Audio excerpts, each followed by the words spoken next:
Welcome to Politics Done Right. I am your host, Egberto Willies. This is a progressive program that will take the mystery out of politics. This is the program that will encourage you to make sure government becomes we the people. Whether you are liberal, progressive, conservative, or otherwise, you get to air your point of view. We are an independent media outlet that, unlike mainstream media beholden to corporations, we only owe allegiance to you. Remember, you can also send me a tweet at EGBERTOWILLIES. That is at Egberto Willies. Let us engage. It is Politics Done Right.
This is not the best sound that I'm going to get here. All right.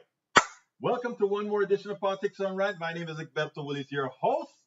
We've got sound, but we've got the wrong sound. So as I try to figure this out, which is a serious problem, actually a very serious problem, we'll figure it out, okay? All right, it's not the best system. We have to use different microphones, etc. So when things go wrong, you just have to be prepared to correct it. All right, let's see. Coming in from, I guess I got to start over again. In from Brooklyn, New York, we have AVQ, Michael Rudden. We got in from Houston, Texas, Patrick Magner. We got in from Powder Springs, Georgia, the one and only Paul Fleming. And of course, we got para ver quién más está aquí. We have, bear with me, guys, Carl Cox from Riverdale, Georgia. Joe from Los Angeles, California. And coming, many as we go. Morning, how you doing? Morning, la preciosa Morning, how are you doing today? Dax is in the house. So we also have Martha, welcome aboard. Matt Smith, Angie Decadence, how you doing? Yeah, we kind of got a little bit of sound done. I don't know what happened there, but we'll get that fixed in the long run. Kat, how you doing? All right, let's get busy. Commander Cool. Commander Cool, listen, guys. Commander Cool says this. Commander Cool just hurt my feelings. He says, can we get some better intro music? Brother Commander Cool, don't you know that music is music I am playing myself on the keyboard? You hate my music. I am hurt to the core. Actually, I'm not hurt. I'm just cheap. I am just cheap. Not really cheap. I just had to do something to start. I tell you what, let's make a deal. You guys find some open source music, meaning public domain music that you like, different ones of you. Send me a link to the music you would like to be the music that starts the program. And it will be all you're doing. We'll have a vote on it. And you guys will make the choice of the new music if you want to. Okay? Is that a deal? Anybody, do you guys agree with that? Come on, just tell me yes or no. Type something in there. Yes or no. I'm open that kind of way. Even though you hurt my feelings, Commander Cool. You see the tears? You see the tears? Nah, love you guys. You know, I just play around. Egberto, sound is harsh. Please don't clap. Oh, you mean when I clap, did I hurt your ears? Oh my God, it doesn't show that it's harsh here. The numbers look pretty good, but if you say it's harsh, I guess it's harsh. Okay. All right. I like the music because I know I'm about to hear Egberto. You hear, Marnie? So, Commander Cool, you're going to have to fight Marnie about that one now. She likes the music, huh? And Joe too. Joe gives me a smile and a laugh. Are you hearing an echo? Please don't tell me you're hearing an echo, man. Anybody else hears an echo? Okay. Steigen, Bergen, Greek want me to do lift every voice and sing. I don't know. And the angry corner, your music is hot fire, Egberto. I like it though. All right. I like that. Eric says, great comparison, doctor, making $174,000 per year versus member of Congress, same salary.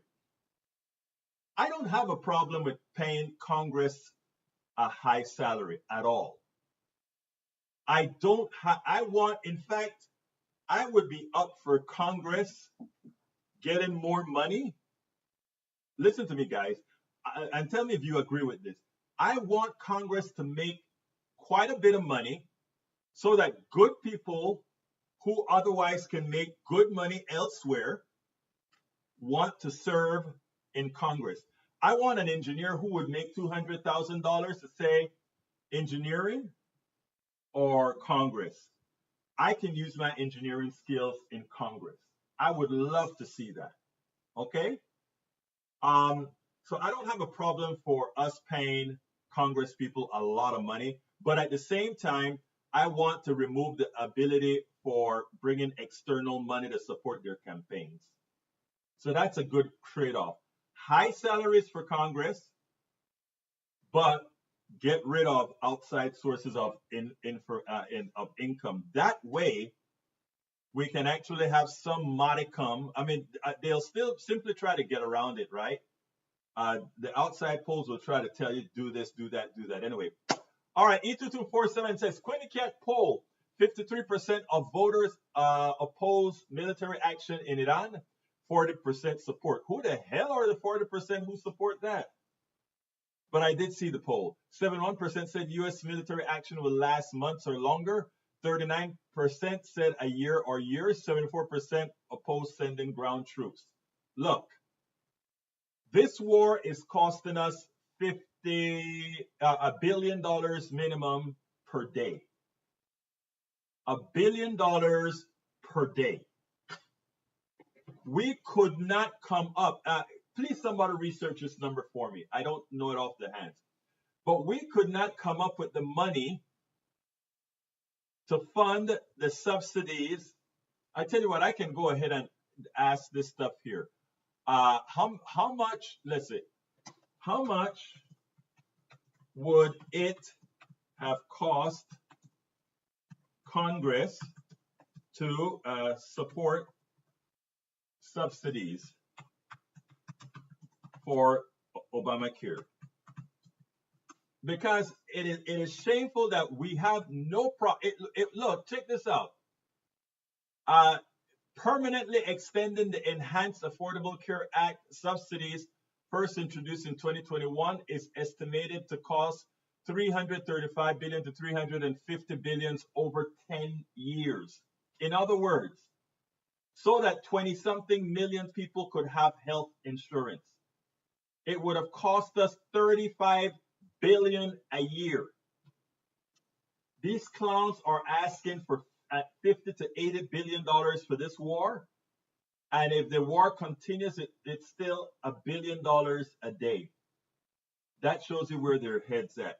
Anyway, folks, today's show is about Ukraine. However, I know we have a lot of stuff to talk about, but I did a very interesting interview with Chris Sampson, a good friend of mine who worked at KPFT with me. I want to play that. I got to get to it, of course, first because I didn't queue it up. And we're going to get to it right this minute. In fact, right now. Welcome to another edition of Egberto Off the Record. Today, I am honored to be with a friend and a colleague who started out where I was, KPFT 90.1 FM Houston, one of our best journalists, best videographers, best producers. He wore all those hats. Hello, Chris Sampson of The Wiretap. How you doing, buddy? Dobry Vecher from Kyiv, and it's great to see Houston. I never forget my good wearing my colors. You know, I got to represent my Astros here in the capital and in Ukraine. And there's nothing like being with a homie from KPFT. Well, man, I can tell you that, you know, as we say, Chris Sampson, he's coming in from Kyiv, Ukraine. You're in Kyiv today, right? I've been here for 4 years, in fact. But you've been tomorrow is the 4-year mark since Russia launched its full-scale invasion. I've been here through all of it. Yeah, and you know, in fact, there are times that you and I have been online on the line when the missiles drones were going over your apartment complex. That's right. I don't let it faze me. I let it fuel me. Well, it didn't faze you, but it fazed me. And I'm thousands of miles away. And while those things are going over, I'm like, hey, Chris, aren't you scared, man? But look, we both have at least one problem. The difference is why. But your electrical system goes down because of a corrupt governor. Ours goes down because the drones and missiles hit the power facilities. So. Yeah, but you know, the one thing I can say, Chris, about the Ukrainians is that's a resourceful bunch. Amen. Amen. Let me take that if you don't mind. I think one of the things that's so important in my learning here about Ukrainians and the personal experience I had is there were some things that didn't translate very well across the news sphere all of our lives. I'm 56, I'll be 57 this year. And so I grew up in the Cold War, but Ukraine was always buried under Russia labels of any kind, right? So USSR pretty much always meant Russia. And one of the things that has been an eye-opener, in fact, a soldier here, a hero of Ukraine who is self-described as, he says, you know, I'm right-wing, but very right-wing. I go, okay. Loves Malcolm X, you know, speaks in language that I grew up with at KPFT about revolution, about what it takes to deal with basically the slave state, because, you know, Ukrainians were held in slavery under Russian imperialism. Yeah. And during the USSR were subdued in terms that I don't, you know, just like I don't use the N word, I don't use the K word here, which is a very similar word, always thrown at guys in the military. Friends of mine that are my age who served in the military says, you know, I would be in my job and I'd be called this name all the time, you know, and it was this kind of crap, you know. And the more I've seen it and the more I've gone into the way in which Russians stole the poetry, repurposed it into Russian poetry, stole the names of different people, and then washed out the goodness of what they were really saying about, you know, the people who had been oppressed. You know, they would take like Taras Shevchenko, one of the great poets, and you could still see Taras Shevchenko statues, but only so much as it was the worker class part of it, not the part that was Ukrainian. And, you know, in KPFT land, I was very adamant about focusing on communities that were marginalized. And especially like I kind of had a reputation there of not whitewashing my world music program. It created some conflict with some people who wanted like what I call Putumayo world music stuff. And I said, no, I'm not going to do that. I don't believe in that. I still don't believe in that. And I live it by action here. And I've learned so much. I speak the language well enough to get my job done. I work with people who've been both in captivity, in occupation, and the stories that get told to me personally, some of which I have to distill them because they're very traumatic, even to the listener. They show that there's something in the Russian way of, especially during captivity or occupation, that is the playbook I fought against under Dick Cheney. The torture programs that Mitchell and Jessen applied to the captured supposed terrorists. And some of them were terrorists, but some of them you didn't know. And that playbook that they used was directly out of the Russian and Chinese and Khmer Rouge playbook, So there's been a lot to learn. And, I definitely want to get to questions you have instead of pontificating. But I always think of my audience at home and the value system I learned at KPFT. And I think about what is it I need to bring back to my home? Meaning, when I say home, I mean KPFT. What is it that I need to bring back to that community that taught me a value system or reinforced a value system that I have had my whole life? Well, you know what's interesting to let you know? We are doing this live on Substack right now. But on Thursday, this is likely to be played on KPFT. Depending on how long we go, right? But because we are actually in Fun Drive on KPFT, but we will be playing this even if I have to do some. Okay. So you got to use. Hold on, you got to use this part. Ready? KPFT. Let me explain what I think is most important. That I used to say when Scott Summers was my radio guru. Pay the rent with everyone else. Pay the part that is your community radio. If you don't have this community radio, if you don't pay your part into shows like this goes away. You could see what Jeff Bezos did to Washington Post. You can see what CNN does by washing people out. And we know that if you want this kind of programming, you've got to do your part. Even if it's just a little bit of contribution, become a member today. Wow. You know what? I am going to cut this piece right out and put it in for Thursday when I'm actually going to, put that into the program. I never forgot. For those who are just getting here, both of us practice at the same public radio station in Houston, Texas. Now we have Chris Sampson, who is with the Wiretap. He's out on his own in Kyiv, Ukraine, covering the entire war. And he has put himself into. Sometimes we speak over. What do we speak over? Booms and air defense. No. I'm talking about my mind is fried when we are speaking over that tool. WhatsApp. My God, what's wrong with me? Yeah, WhatsApp. Right. We'll be speaking over WhatsApp, and missiles are going over this guy's head, and it's like, damn, aren't you scared? But anyway, we worked together at KPFT at different times. You worked between 96 and 99 and 2000. So I was a guest as a musician in the early 90s. And then by 96 or 7, I joined as a co-host with Scott Summers' Avant-Garde Music Show. And I was on every third Sunday night to talk about, first Indian classical music, which I'm trained in, and then other types. And then I wound up being handed Music Beyond Borders on a Sunday program at 6 p.m. Yes. It was later moved to 8 p.m. And then Otis McClay, my guru and our great band director at the time, came to me and said, I'd like to talk to you about maybe changing Sunday night to all black programming. I said, that's fine. What can I do to help? And so we retooled that show, and we were a little bit off the air, but I was still working with KPFT News, the fledgling KPFT News that was being launched with Renee Feltz and Jackson Allers and all those great folks. And eventually we came back with Music Beyond Borders being a daily Monday through Friday show, 1 to 3 p.m. But by then I was producing all sorts of programs. I would volunteer with Akua Holt to do, Black August, or I would do live casting around the city. And Akua is still there. And I love Akua Holt. These are my family members, by the way, but from far away. And I was the executive producer for Noticiero Spanish language news with Freddie Porras and those guys. Mm-hmm. And then every part of the station consumed a big chunk of my life. And it taught me a lot of the tools that I use now. I totally learned at that station. And I think that is the thing with most of us, right? We go there. It's a station where you get to break the ice. You get to make mistakes, which is the thing. You get a chance to make mistakes. But anyhow, look, over here in the United States, Chris, Ukraine has fallen off the map. Every now and then they'll mention it in case they're meeting or whatever. Right. How do Ukrainians feel now about the United States? I don't want to get into the war yet. How do they feel about United States as an ally? So I think here's the good news. I'm the one who's the cynic. Oh, really? Yeah.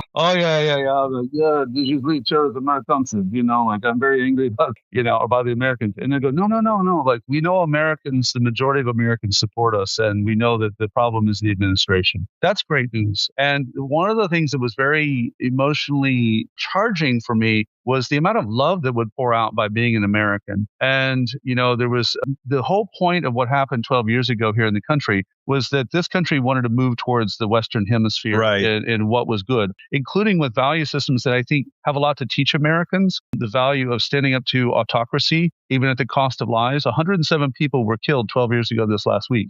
With Shevchenko, right? With Viktor Yanukovych. Yanukovych, yeah, and who, by the way, was empowered by the help of Paul Manafort, who wound up working with Trump, and who recently tried to approach Larry Zaluzhny, the former commander-in-chief and ambassador to UK, still playing the manipulation system. So what I've seen here that's really amazing is that, for instance, when a bill was passed last July to basically kind of create some barriers on the two corruption the corruption organizations, those protesters hit the street and reversed that in 7 days. In 7 days, went out and said, "Oh, really? Okay, let me tell you how that works out." And they went, "Oh, no. And meetings were held within hours. The five more important heads of that all sat down and said, wait, okay, look, we're not trying to roll back the ability to do so. There's some concerns about infiltration. And actually, and I will say in very serious terms, Russian infiltration and collaborative infiltration by people who have not the best interest of the people has been a problem.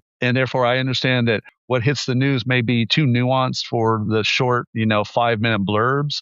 But it was reversed in 7 days. And I was in Mykolaiv that night. I was surrounded by Ukrainian journalists. I was the only non-Ukrainian journalist at the table. And the stress kicked in and they were having this back and forth. I said, but can I chime in on something? Yeah, I think it's going to be okay. Yeah. Why? Because I have faith in you guys. And I met the people. I have no political hero worship type people. So I'm not wired that way, never have been. And I was right. I'm glad I was right because I'm okay if I'm wrong, but it was such good news that within less than 2 hours, we have a meeting. And then the next day we had a meeting. And within 7 days, it's okay. We're going back where we were. Everyone's cool. And I said, that's what I mean, that they listen to the people. That in fact, when I had someone, a shop owner who doesn't like Zelensky, he goes, yeah, but isn't he a bit of a dictator? And I said, isn't it hard to get things through the RADA and policy paralysis from populism? Well, yeah, that's the exact opposite of dictatorship. Exactly right.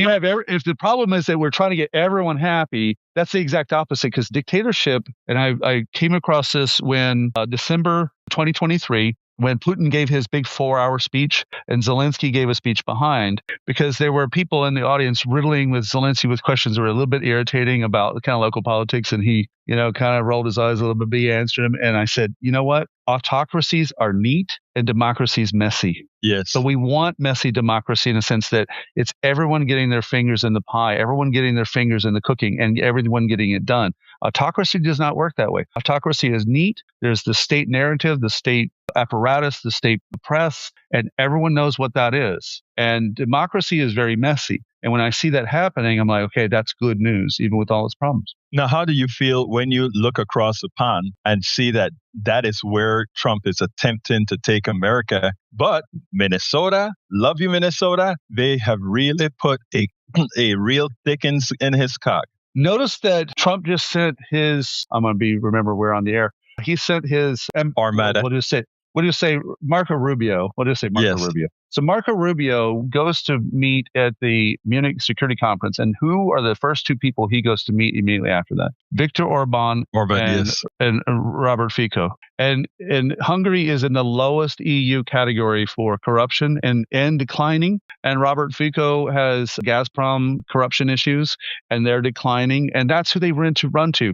These autocrats, these like Viktor Orban, straight up autocrat. And their autocratic appeal is really galling when they're trying to pitch this like very backwards Christianity to, the Tucker Carlson crowd. And they believe that these guys are like, they're bringing it back. But what they're really doing is reversing the progress of the modern civilization, if you will. Now, are the people in Ukraine noticing this switch to the right with Donald Trump? Or are they still oblivious to that? Definitely not oblivious. Oh, no, definitely not oblivious. There was a little bit of a hope, I think, in some people who were frustrated with some things in the last administration about support that they didn't necessarily relate to, that 51% of Republicans were voting against support, 100% of Democrats were voting in favor of support. But it turns into stagnation at the White House level. And Biden's administration did not, at least at a public appearance level, go out and do like the mass appeal for how to get the support done.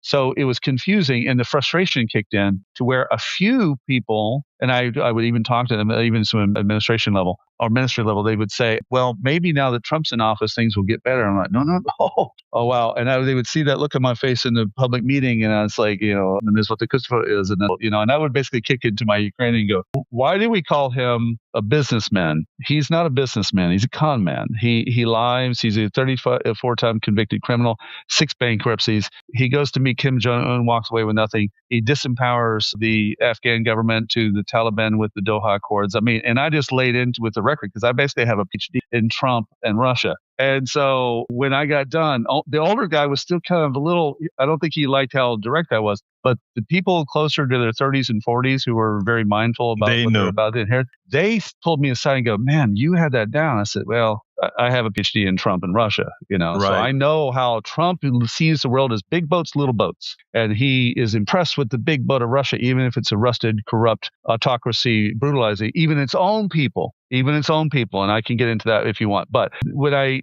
don't want to be the I told you so guy, but I had a lot of people who said, you called it. And I said, the problem is actually worse than I called it.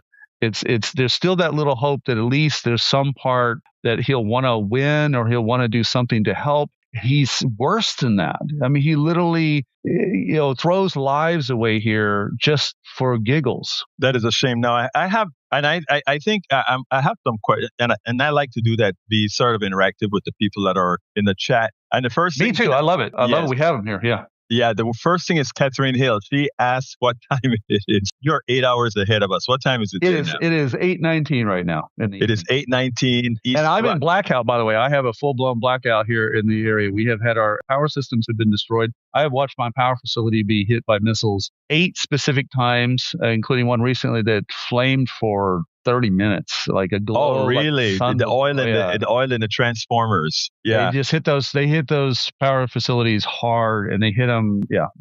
Are they trying to harden those facilities by putting them on the ground at all, or? There's no ability to do that retroactively. They're above ground. And what Russia's trying to do is freeze everyone out. Now that you said that you're in a blackout right now, in the section of Kyiv that you are you guys with portable generators or what? Well, in the big tower facilities where we all live, big residential buildings, there's no ability to do that because you have no, it's not safe. We've even had people who both froze to death. We've had elders who froze to death in their buildings. We've had elders that are not just elders, but people who've had carbon monoxide poisoning. So it's not possible. But what we usually do, like in my case, we have small little power systems you can buy to put, like I have my Wi-Fi and my light panels running. And I have these little 10-watt light panels that do. Oh, so you have some very low power, high intensity thing.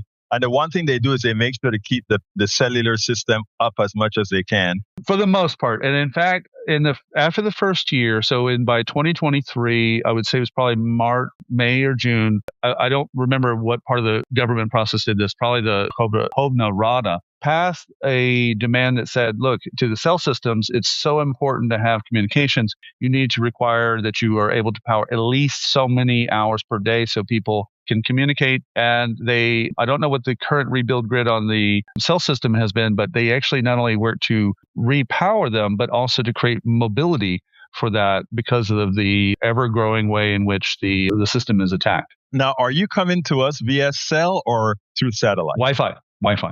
Okay. And where is the Wi-Fi? Who's running the Wi-Fi? It's straight up cable system. Okay, good. Just like what we would use, hardwired, yeah. Hardwire. Okay, so that's why you're coming over clear and without tube. I guess ultimately you're coming over the fiber under the ocean or something because there's very little latency in our communication this time around. And I love it, right? I love it too. Okay, I have another question here. Is Zelensky in any political trouble right now where he could fall in the near term? No, the more Donald Trump and the various, crap talkers. See, I still got my FM wiring in my head. The way that they attack him causes even the critics to say, you don't get to decide who the sovereign leader of our country is. And there are definitely people who would love to replace him at some point into something, but they know that elections are not safe. We have too many people displaced. We have people in occupation. And more importantly, it's a Russian demand coming out of a Trump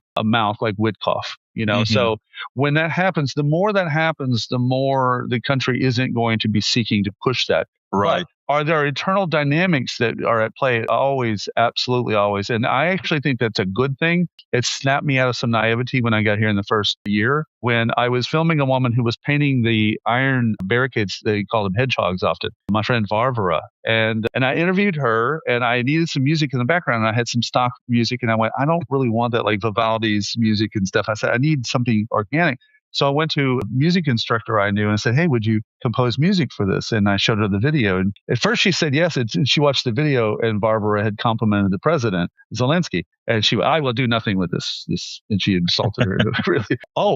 Why? Well, because I can't stand that man. I believe in Valery Zelensky. Okay. And so I love this though. I love that there are people who have different reasons for standing for a different way, because I think I would be a little worried if everyone was lockstep behind any particular person too much. And it also shows it is democracy, right? It is truly that way. And yes. I have heard so many opinions over 4 years. I love that I never went back and forth. There are people who come to do wonderful aid work, and I really love and respect them. Well, and there are a lot of people who are stars now who came over there and did their thing and went back home. Stars. I was over there. Before we move any further, I want to give you a plug. I think it's an important plug. You just started recently here or recently using Substack again. You are now number 32 rising in news, which is beautiful. That's some of I was at 18 followers in November or whatever when I finally did right. And that's what I wanted to do. I wanted to tell the audience that are listening, we have currently 88 people and growing. If you would go ahead and subscribe to Sampson here. He's out there in Ukraine and doing some good work keeping us informed. I get my Ukraine information directly from the source, not ABC, CBS, and all these guys that have to filter their information, but from somebody who is living amongst the people, somebody who live amongst Ukrainian journalists, somebody who is in the blackout right now as he is coming through cable to us with battery lit lights. So if you kindly just go ahead and subscribe to the brother, let's get his account with a lot more people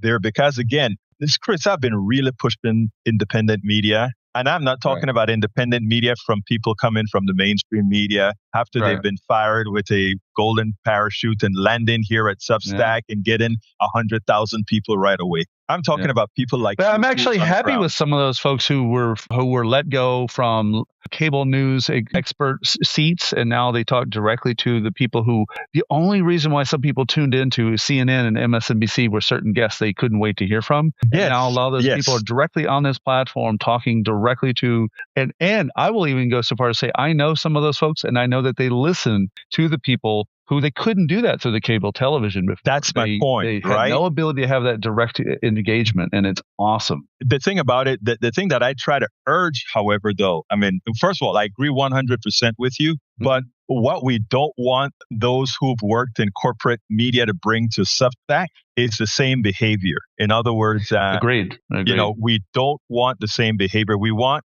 your behavior. We want that you can actually talk unadulterated. I will say some of those people felt shackled in those positions. Exactly. Legal departments that would crack in and go, no, you don't go there. And they don't feel that now. They're still very ethical.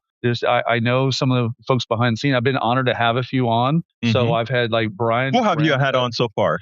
Well, we had Brian Karim. Let me go in order. So Sean Penner, who has been a soldier here for years and was a prisoner of war, was my first guest. And we do a regular branch from here because we both have the in-country experience. So that's the local. And then Brian Karim was my second guest. And I've known Brian for a while as a Facebook friend and a press colleague. Plus, I have his book with me as one of my guides when I came here. And I was really honored to have him on because I think he's, not only did he fight hard for his press badge, but he really was that rigorous voice we don't have in the White House press pool. We've had Craig Unger, who wrote about the way in which the Republican Party has frequently played games with international politics from Nixon era and Reagan era and Bush era and really did well on the Trump-Russia case. We had John Fugelsang, who's from Sirius I love FM. John. I haven't had John on yet. I need to get with him. Yes. Yeah, he's great. And we were talking about how the right wing abuses scripture to do so, to whip around their audience. Frank Figluzzi comes on to talk about the corruption. Oh, you had Frank. Justice.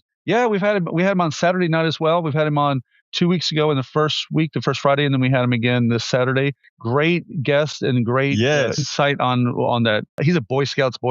And, and I'm going to say this. I remember at KPFT when we were so upset and very leery, and I think appropriately so, of the FBI. Right. And Frank represents that side that we want to have, the kind that but he's not there anymore. Yeah. He's not there anymore, but he's not at MSNBC, and Shackle, by the way, they do business. We had this last couple of weeks, we've had some Ukrainian journalists that were doing great work that, can shed light on areas that even I didn't know as I got them on. I wasn't, sometimes when I bring someone on, I feel like I kind of know where we're going to go, and it's mainly for the audience. But I love when I walk away with some information I didn't know before. And then that's a call of a real journalist. If you can leave a conversation knowing more, and I make sure to always leave a conversation knowing more, because that other person always has the ability to teach you something. That's right. And one that I really enjoyed last week was a guy from Instagram I watch, Liberal Trucker, who I think I've seen. He's on here. You should have him on. He's a fantastic guest. And I'm going to laugh at him real quick because I hope he's watching, or he can watch us on the restream. He says, we had 2 hours with Sean Penner and I talking really deep dive stuff about Ukraine and Robert Fico and Viktor Orban. And he says, you want me to follow that? You want me to follow that? And I said, I think we'll be fine. And we went for 3 hours in one of the most incredible conversations that I think is very important to our audience, because he understands common America, a working class America that we have to stay in touch with in order to get rid of this fascism. I so agree with you. I want to ask you a few questions real quick. So people, let's see. I have René Padin says, what do Ukrainians have to say to the American people at this time of crisis, both there and here? In a short answer. Дякуємо. Дякуємо за підтримку. Thank you for your support. That's the number one thing every Ukrainian would say to every American. Дякуємо means, it's like дякую means I thank you. Дякуємо is plural. We thank you. За підтримки. Thank you for your support. And the reason is they know that America has been a really good partner. And they're very aware, they're often very aware of the percentage of support and where it comes from. And the second thing is that there's a lot of people who've come back and forth and built these bridges across the last 4 years, and some that are longer than 4 years. But especially over the last 4 years, there are people who've created invaluable bridges to the American community. And I never run into an American who has some big hostility, Ukrainian who has some big hostility towards Americans. It's really upsetting on Independence Day. Like we'll hit the 250th birthday of America. There's no cake on the table from my end.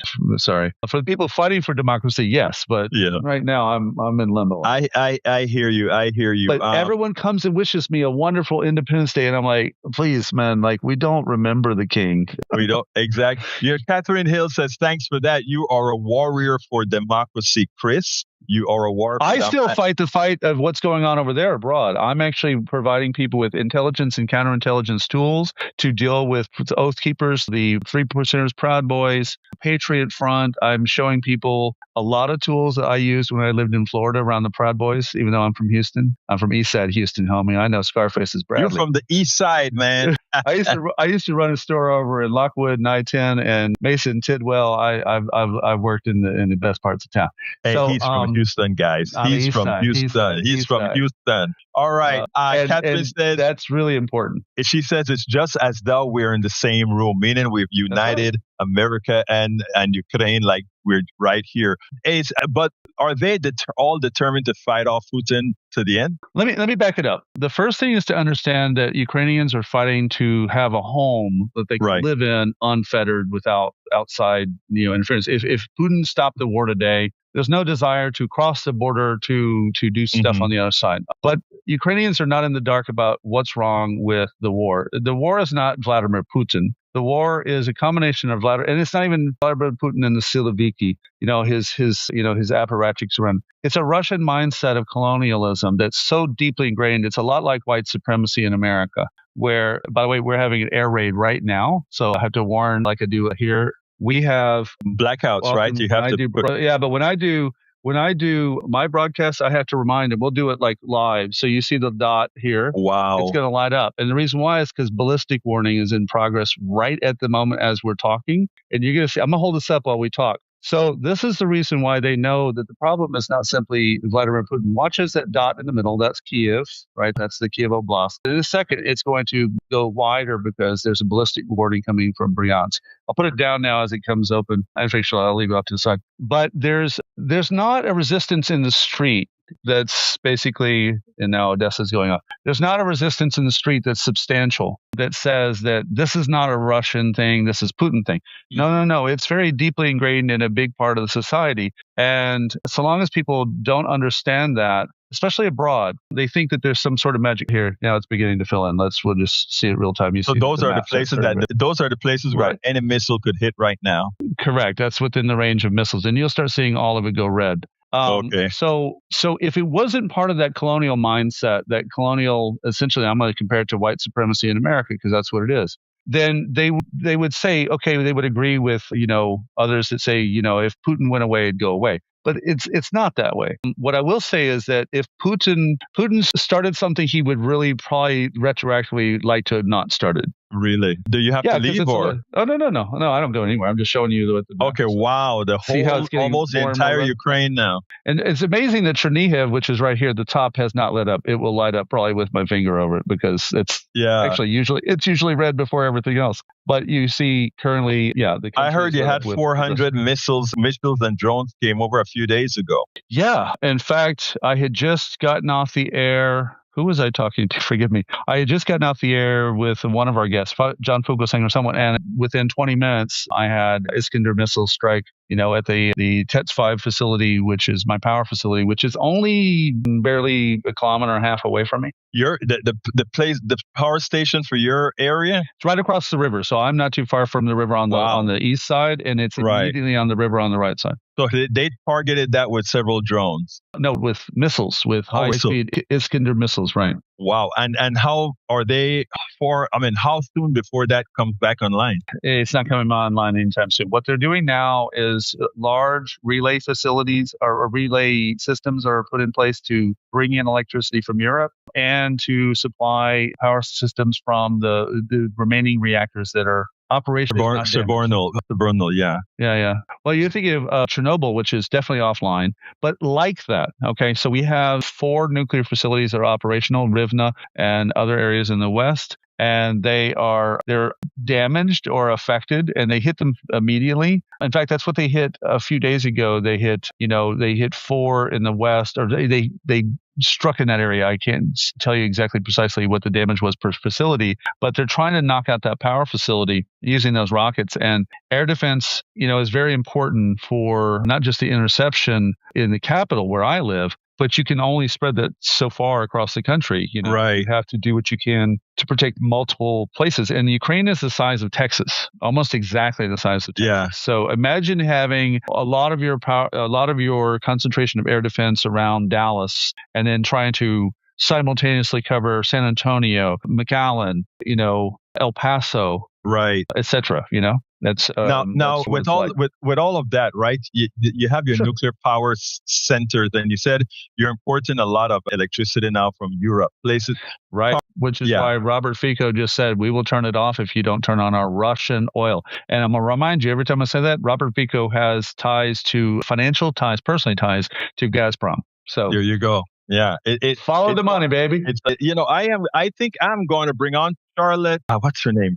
In fact, she emailed me today. We're going to talk. She just wrote a new Substack, and Charlotte Dennett. You should know who that is. But I'd love to. Yeah, she wrote a book on the oil pipelines they call it the oil pipelines or something like that. And it says, follow the oil, follow the money, etc. From the Middle East right up. And she's supposed to be on. She just wrote a piece called Deception and Dangerous Endgame on Substack. So we are going to. And Europe is so beholden to Russian oil that they really are still importing Russian oil and gas, despite what it does to kill Ukrainians. And think about this, that if Ukrainians are not allowed to say, hey, look, we don't care how you get your oil, but you're not getting across our territory, because I use the comparative of ISIS. I said, would you be okay if ISIS was the one controlling the oil? And I'm going to use that example precisely because there are people who celebrate when someone like al-Baghdadi, a very terrible terrorist, is eliminated in whatever means necessary. But Putin,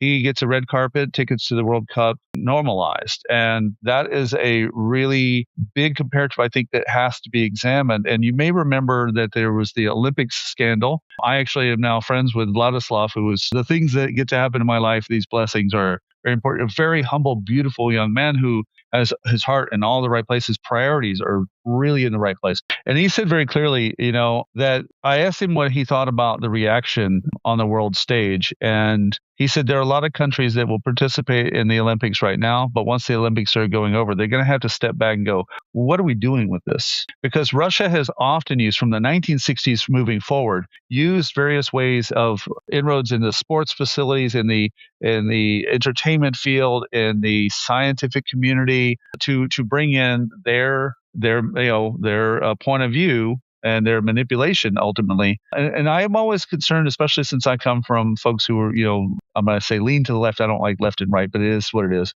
That's disingenuous, because I know the value systems of people in America, of why they lean to the left compared to the hard right. And Russia doesn't care about that part. That's what's always so messed up. They don't care about the value systems of the evangelicals. They persecute evangelicals. So they appeal to the right to get, a reaction. Then they appeal to the left to get a reaction. Mm-hmm. But ultimately, what do they do when they land on the ground as Russians? So ask any African who went to Moscow to get a job. They wind up in a van. They wind up at Rostov-on-Don. Then they wind up at the front, and they're called dispensables. Right. I have video of the soldiers, the Russian soldiers go, oh, look at the dispensables doing this, singing our songs. They don't care about Africans. They don't care about the people that they co-opt into this. When they promote a liberation movement in Africa or South America, it's only to the Western Hemisphere. Mm. It's not to literally have liberation. How do we know? Because in Africa right now, we have the process, what we call state capture, which is modern colonialism, where in CAR and South Sudan and others, they give up 25, 30-year concessions on their own natural resources. Yes. It's the exact opposite of liberation. It's the exact opposite of autonomy and sovereignty. Luckily, in Central Africa, West Africa, we have a Traoré that's really fighting back against France. And it turns out now that France, apparently, this is not official. We don't have official on this, but apparently there's a lot of hits out on these leaders. So we'll see what happens, because as you know what Mitterrand, I think it was Mitterrand or one of the former French prime ministers said, without Africa, France is not that. They don't have any resources or anything other than that which they get elsewhere for the most part. And being an anti-colonialist myself, I relate to the anti-colonialist sentiment that is in Africa. I totally endorse it. My first activism was against apartheid. I was protesting in front of Shell oil building. You and I both. I mean, I was on the University of Texas campus with the beret and the signs, get out, divest. I'm the only guy in my neighborhood who can Kosisikilele, Africa, Malupagamitsu, Ponolayo. So I'm still that guy, right? But you're better than me, man. So I was the lead singer of Zulu band in Houston, Kanyalanga. Okay. So the thing is that I had a Nigerian guy come on Twitter Spaces and get in a discussion with us. And first I treated him with respect because that's easy to do. And I go, but that shackle we just yanked off from one colonial power. Yeah. What do you think when it's going to happen when it's Russians? Wagner is no longer in control of those things. The SVR, the Russian intelligence system, now controls all of the Wagner apparatus that was put in under Prigozhin and Utkin. So that shackle does not go away. Yeah, I have somebody, Kat says, Egberto, is that where I know you from? Because I just mentioned being at University of Texas fighting for the divestiture of the university from South Africa. Right. But anyway, we're coming up close to time, I've been wanting to chat with you on Substack Live for quite some time now, and I'm glad we did it, and we have to do it more often as far as concerned. So give me a closer, give me something that we need to tell Americans about what you're seeing in the Ukraine and what you think we should be doing here in America relative to that. Honestly, I'm going to go with what Liberal Trucker said last night. He says, when you have a house down the street that's burning and you go, oh my God, I want to put that out, but then your garage is on fire, you got to put your garage out first. Right. That's how things are. And I think that by holding Trump accountable at the domestic level, that's really what's going to happen internationally as well. the midterms have to be decisive. You have to be at a level that is so different than what we had before when it comes to get out the vote. And you have to put essentially the power of the people back in place. Now, when the power of the people is exacted and you get the midterms back, it's not done. You also have to start putting, let's look at John Cornyn from Texas. John Cornyn just spouted Nick Fuentes jargon, was saying the left wants to take things over against the America first. And I went, did you just say America first? No. What's he doing? He's pivoting to that to earn up, the Trump vote and the Trump bootlicking side. And, he's a former judge. He knows better. He is corrupt. He's always been, I've never been a fan of him, but I always at least said between him and Ted Cruz and how it goes to Stockdale and these other guys, or Stockton or wherever they got it ran against him a few years ago, is that we don't want to go worse, at least. So we always thought Cornyn was on this. But when he's saying America first on his timeline, and going out there like full throated, there's a problem. So there has to be a pivot back. And I think you already know how some of the Texas politics has been shaping up there. There's some movement and you got to get out there. And I will say, I like this guy, Graham Plattner, for one reason. New Hampshire, right? From Maine. Maine. Yeah. Maine. And one of the things he said recently, I think it was so important, was that he says, if your neighbor was, okay, we have an all clear on the ballistic, by the way, so that's good. But he said, forgive me, I have it pop up. You guys are no longer under threat for now. Yeah. Right now, the ballistics have been taken care of. So Greg Plattner says, I know we have a lot of contempt for neighbors who voted that way and our fellow citizens who voted that way. And I get it. But, if they got robbed at gunpoint, if they had their life savings stolen, either way, it's stolen. And if you don't have sympathy for that, you got to look in the mirror about what you're standing for. And I like that message in the sense of I'm really not, I'm very much in the no quarter for Jan Sixers, to be honest with you. But you got to give an off-ramp to people who've made bad decisions. And I'll also mirror what the liberal trucker said last night on my program when he said, if you're just now changing your view over Trump, you've been a racist the entire time. If you suddenly change the date, you've been a sexist the entire time. You've been a rape apologist the entire time. I got that. But there's part of America that still votes basically at the pocketbook level only. And they still believe these ideas about wealth, and they're getting ripped off. And common Americans who are caught up in their religious dogma and their religious cult-like behavior, they're paying at the pocketbook level in a way that they didn't expect. And you got to give them an off-ramp. And I'm not saying go play Kumbaya. I'm not much into the Kumbaya moment right now, to be honest with you. But you got to think strategically, like he said, and I like how he said it. He says, if you're a compassionate, proper person, having your neighbor ripped off is not a good thing. I love that. In other words, engage your fellow man. You don't have to think about anything else. Just be a human being. And if you care about a human being, you don't care about their past. Let's care about what they're going to do presently and in the future. Folks, we've been speaking to Chris Sampson. Chris Sampson is a photographer, journalist, videographer, musician. He's based in Ukraine right now. He's former correspondent, former producer, former writer at KPF community station, where I actually do politics done right. And you are on fire, homie. Yeah, let me say this, okay, because I gotta pay credit. When I was determining what to do with publishing on YouTube, going on X, trying to get the news out of what we were doing, spending endless hours on Spaces trying to talk about it with people, I had to look at other models that worked. And you took the initiative to conquer this platform, to turn that camera on, to be regimented. You pop up in my email like clockwork, and you are fixated on getting the news out there. And I see the headlines of what you're going to cover. You're covering the process that's happening in America. And so when someone says, who's my inspiration? I got a small list of people, and you're on that list of people who set that model. And when I'm wondering am I doing it the right way? I don't know, but I'm going to try. I recently turned down a copy editor position and I think this is important to share with my friends. I went to a lot of Ukrainians who had watched what I did for the last 4 years, and I got the biggest boost of support, especially from a woman who's very special to me, whose husband was in captivity and came home last August. And she goes, this is your reward for standing by us. And they gave me permission to turn down the job. Let me tell you, thank you, Chris. let me tell you, you've always been an inspiration. Let me just tell you that. Always been an inspiration. And thank you so kindly for spending this time with me, even as missiles are going across your head. Never miss it. In the Ukraine. I appreciate that.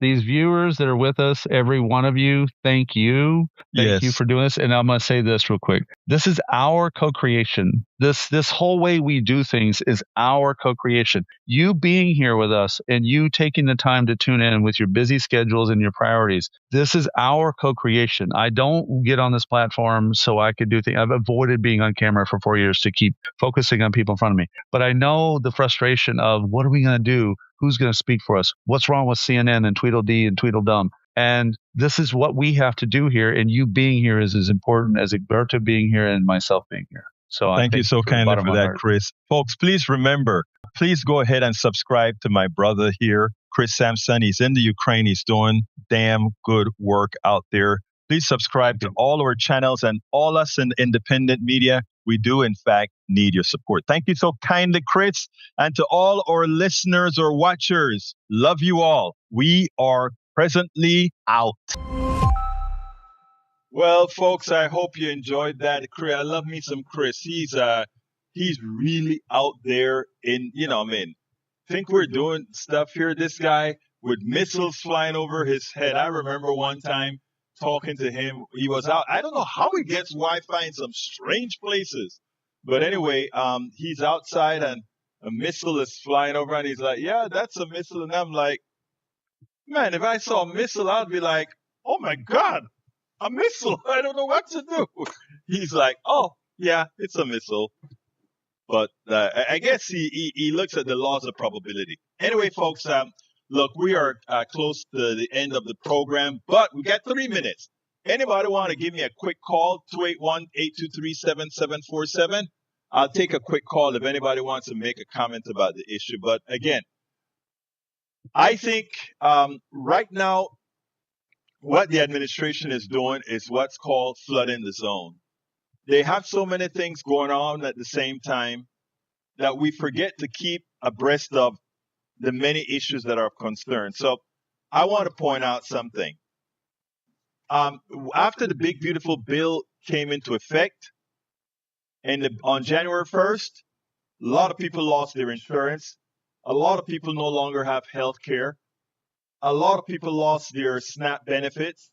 All these things are still a reality today. But there's one thing about Americans that I wish we could change, and that is suffering in silence. I wish more people, as they listen to programs like this, would come on and say, yes, I have lost XYZ. Come on air and let people understand that they are not alone, that it's happening across the board, so that others, as they are out there, can be encouraged to go ahead and really vote their interest. Because when I go out there, when I'm in the field and I talk to people and I personalize with people, when they get a confidence in you, they then tell you things that are happening in their personal lives. And you sit back and sometimes you say, and have you told anybody this? Have you said this? Have you brought this to light? And a lot of times it is, nobody cares. No, everybody cares. People are just scared to be the one that comes out and say, to some extent, they're vulnerable. Going forward, I want Americans out there, because again, you don't have this kind of disparity in a country without a lot of people suffering. And when I talk about suffering in silence, that's what I mean. When I went through the problems that I went through when my daughter had her 2 strokes, it was heavy.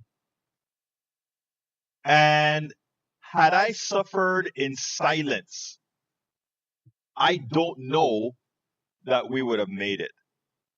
But we had so many communities.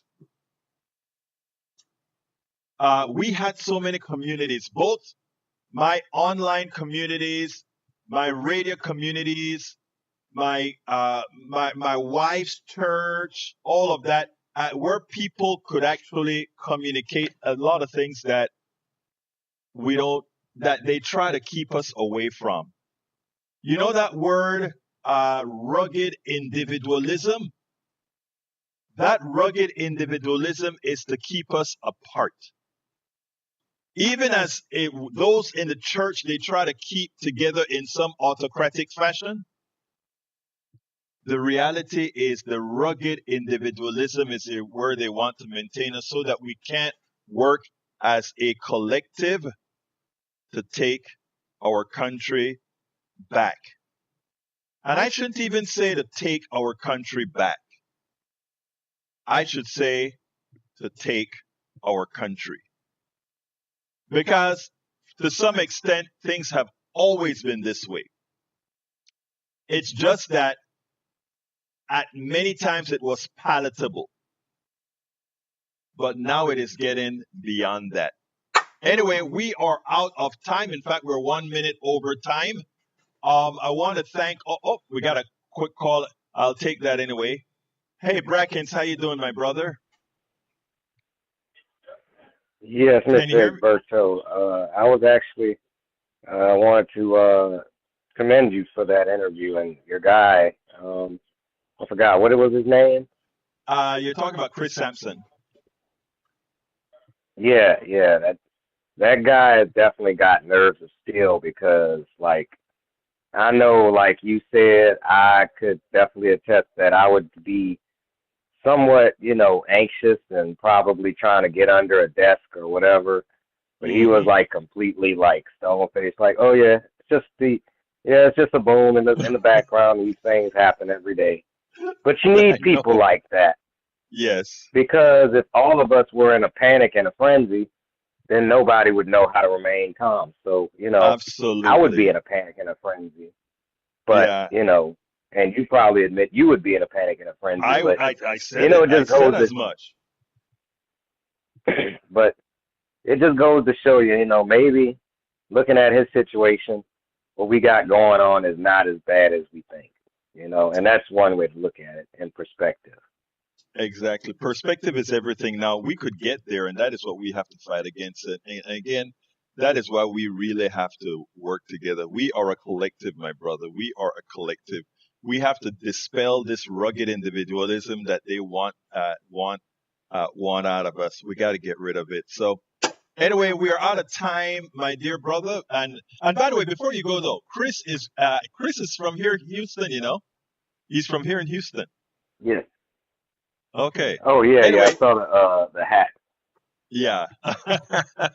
Okay. Anyway, folks, I'm over time. I'm going to have to cut this when I process it for the podcast. Anyway, look, thank you, Ray. We'll talk later, my brother.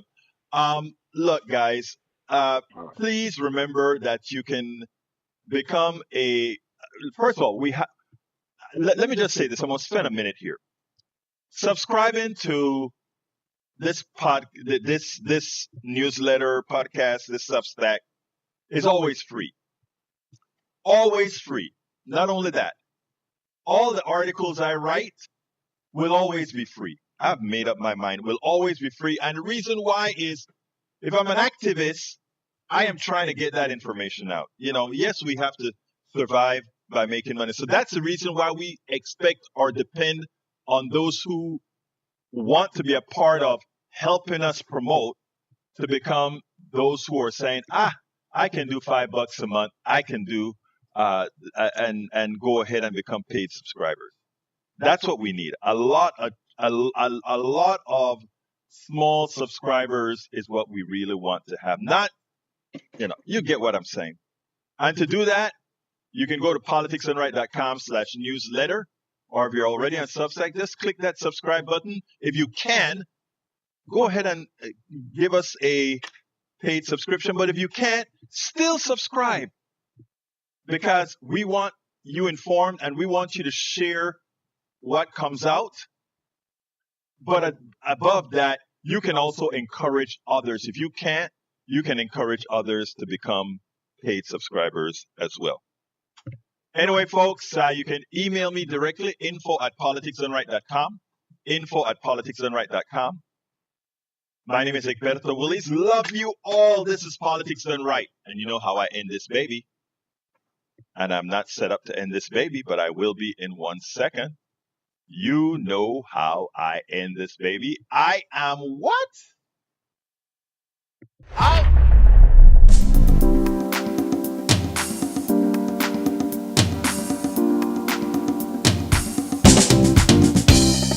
Welcome to Politics Done Right. I am your host, Egberto Willies. This is a progressive program that will take the mystery out of politics. This is the program that will encourage you to make sure government becomes we the people. Whether you are liberal, progressive, conservative, or otherwise, you get to air your point of view. We are an independent media outlet that, unlike mainstream media beholden to corporations, we only owe allegiance to you. Remember, you can also send me a tweet at EGBERTOWILLIES. That is at Egberto Willies. Let us engage. It is Politics Done Right.